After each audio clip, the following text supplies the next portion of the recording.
மக்காவிலே இருந்த பொழுது நபிகள் நாயகத்திற்கும் சஹாபாக்களுக்கும் பலவாறாக துன்பம் கொடுத்த காஃபிர்கள் அபூ ஜஹல், உத்துபா, ஷைபா போன்ற பல கொடிய காஃபிர்கள் மக்காவிலே இருந்த காலத்திலே சஹாபாக்களுக்கும் பெருமானார் அவர்களுக்கும் பல துன்பங்களை கொடுத்தார்கள். பல சோதனைகளை சஹாபாக்கள் சந்தித்தார்கள். எப்படிப்பட்ட சோதனை?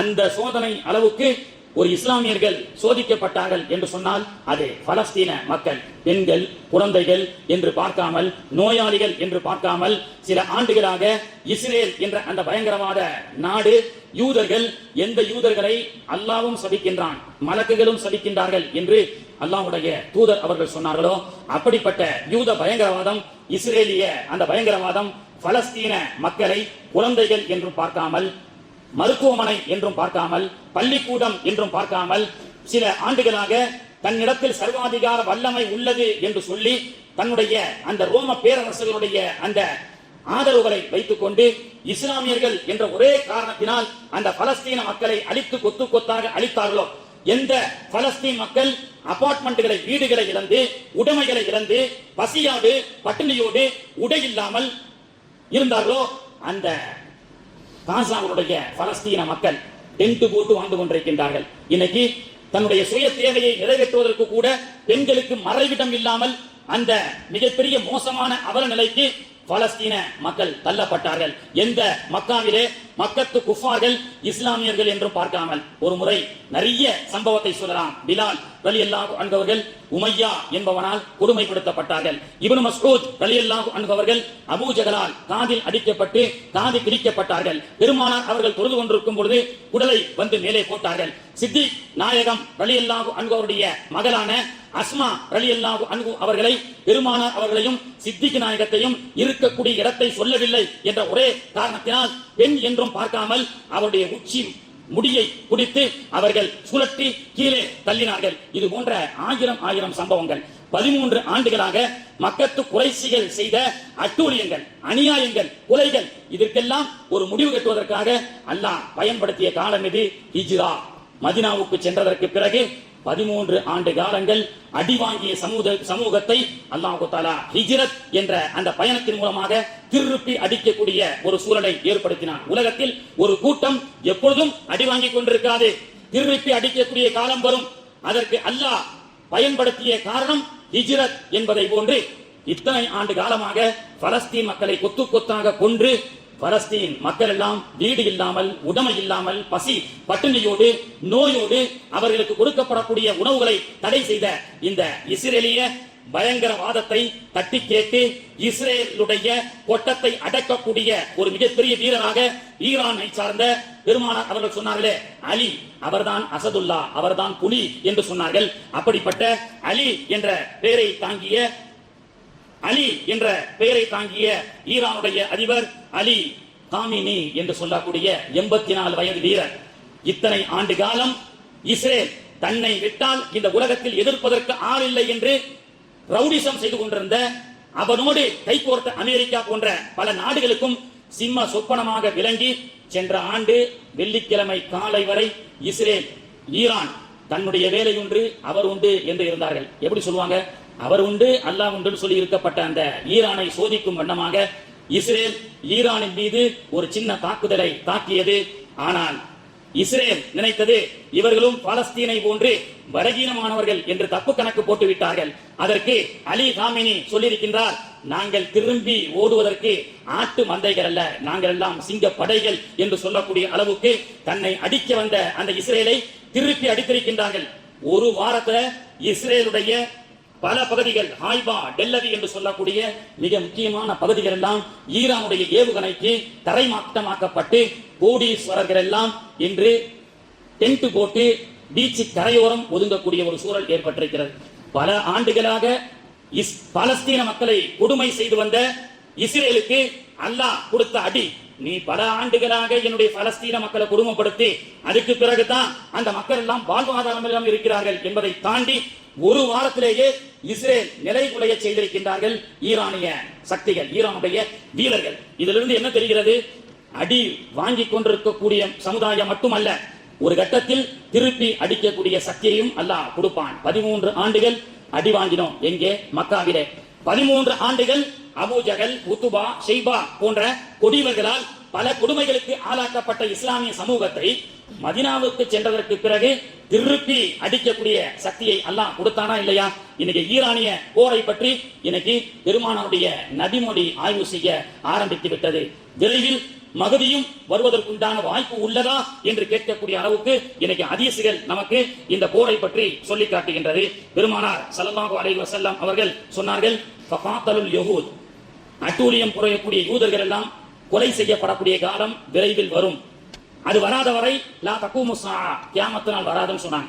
அப்போ யூதன் நம்மளை அடிச்சுக்கிட்டு மட்டும் இருக்க மாட்டான், திருப்பி அடிக்கக்கூடிய காலம் வரும் ரசூல் ஸல்லல்லாஹு அலைஹி வஸல்லம் அவர்கள் பேசுகிறார்கள். இன்றைய ஈரான் அனுப்பக்கூடிய ஏவுகணைக்கு இரையாக்கப்படக்கூடிய இஸ்ரேலை பற்றி 1400 ஆண்டுகளுக்கு முன்பு பெருமானார் ஸல்லல்லாஹு அலைஹி வஸல்லம் அவர்கள் சொல்லி காட்டுகின்றார்கள், லா தகூமு ஸாஅ ஹத்தா துகாத்திலு, கியாமத் நாள் என்பது வராது யூதர்களை கொலை செய்யும் வரை. இஸ்லாமியர்களுடைய படை புறப்பட்டு யூதர்கள் கொத்து கொத்தாக கொல்லப்படாத வரை கியாமத் நாள் வராது என்று பெருமானார் அவர்கள் சொன்னார்களே, அந்த யுத்தம் தான் இதை கண்டு அஞ்சக்கூடிய கூட்டங்கள் அல்ல நாங்கள்.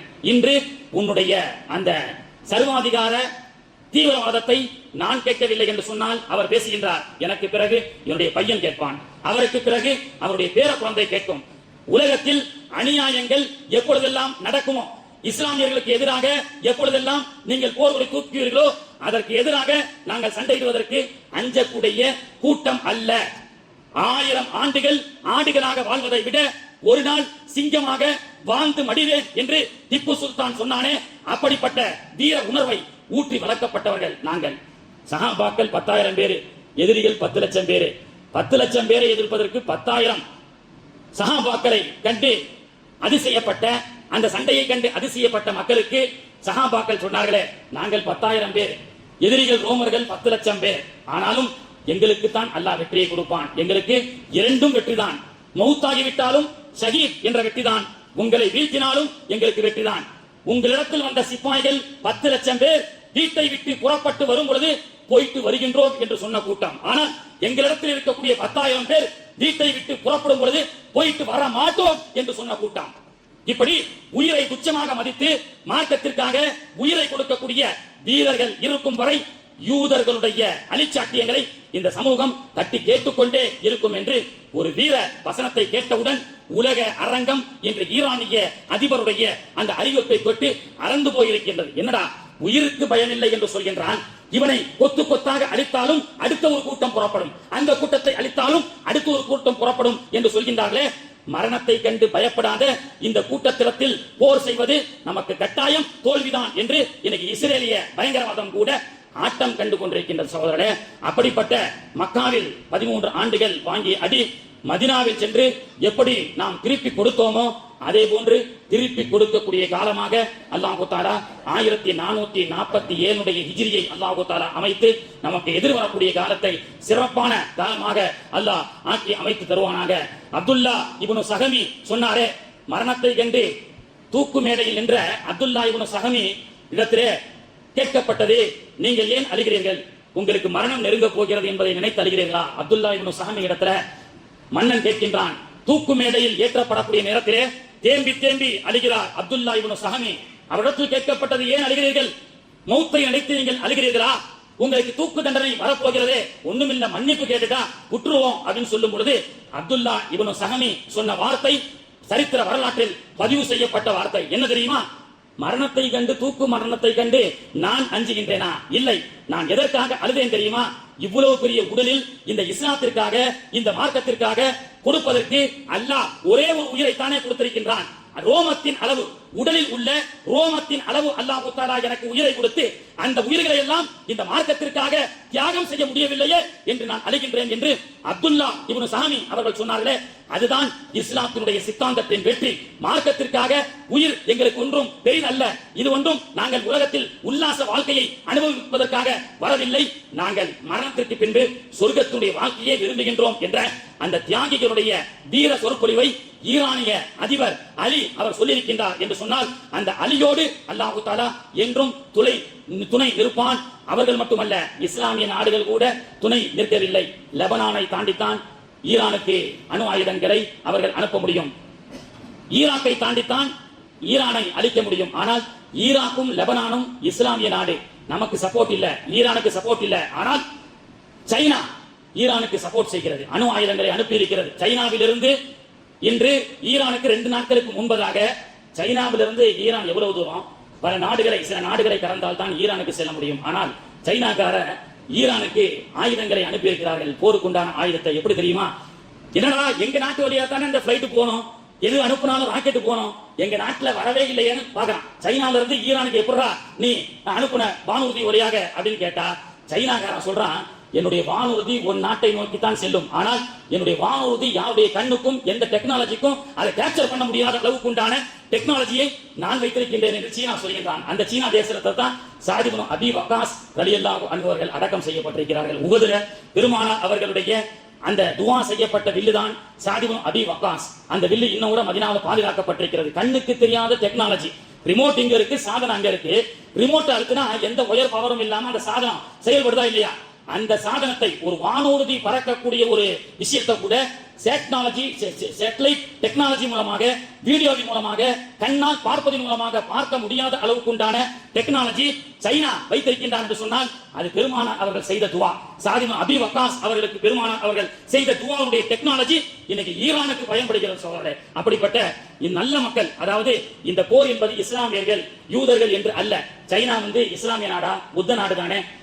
ரஷ்யா புதின் அதிபர் அவர் இஸ்லாமிய நாடா? இல்லையே. அவர் அமெரிக்காவுக்கு சொல்லியிருக்கிறார், இந்த விஷயத்துல ஈரானுக்கு நீ சப்போர்ட் பண்ணா நான் உன்னை சும்மா விட மாட்டேன் என்று அவர் சொன்ன மாத்திரத்திலேயே அமெரிக்காவுடைய அதிபர் சற்று பின்வாங்கிவிட்டார் என்ற தகவல் வரும் பொழுது, இது இஸ்லாமியர்கள் இஸ்லாம் அல்லாத யூதர்களுக்கு உண்டான போர் அல்ல, உலகத்தில் மனிதாபிமானம் உள்ளவர்களுக்கும் மனிதாபிமானம் அற்றவர்களுக்கும் நடைபெறக்கூடிய ஒரு அறப்போர் என்று சொல்லலாம்.